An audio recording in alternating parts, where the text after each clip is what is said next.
kepemilikan mayoritas ini akan kita gunakan besar-besarnya untuk kemakmuran rakyat.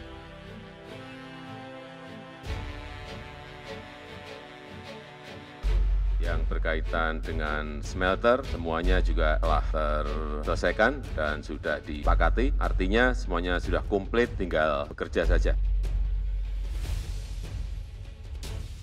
Langkah berani Jokowi izinkan Freeport ekspor konsentrat lagi.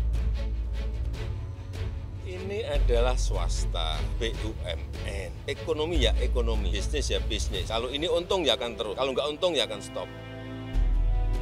Sebuah kebijakan yang mengejutkan melintas dari Istana Negara ketika Presiden Jokowi dengan tegas mengizinkan PT Freeport Indonesia untuk melanjutkan ekspor konsentrat.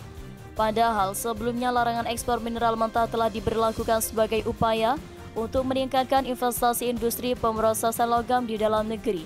Namun perizinan ini mengubah dinamika perdebatan kebijakan ekonomi di tanah air. Sebelumnya pemerintah Indonesia telah melarang ekspor mineral mentah, mencoba mendorong peningkatan industri pemrosesan logam di dalam negeri. Namun dengan mengizinkan Freeport untuk melanjutkan ekspor konsentrat, kita menyaksikan perubahan mendalam dalam kebijakan ekonomi. Pertanyaannya, apa yang mendorong Presiden Jokowi untuk mengambil langkah ini? Keputusan Presiden Jokowi ini telah menciptakan gelombang diskusi di kalangan ahli ekonomi, pengamat, dan masyarakat umum. Implikasinya begitu besar sehingga menciptakan pertanyaan tentang dampak jangka panjangnya terhadap ekonomi Indonesia dan hubungan antara negara dan perusahaan tambang besar seperti Freeport. Langkah kontroversial Presiden Jokowi untuk mengizinkan Freeport melanjutkan ekspor konsentrat telah membuka sebuah babak baru dalam kebijakan ekonomi Indonesia.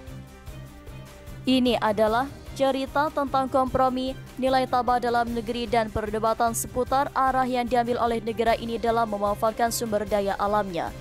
Freeport diberi izin untuk menjual tembaga ke luar negeri hingga pertengahan 2024.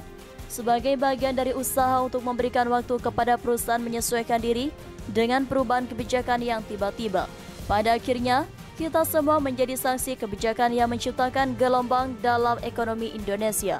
Pertanyaan-pertanyaan pun melintas, apakah ini langkah menuju perkembangan ekonomi yang lebih baik ataukah sekedar memberikan keuntungan singkat? Ini adalah cerita yang belum selesai dan kita semua adalah bagian dari diskusi yang akan membentuk masa depan negara ini.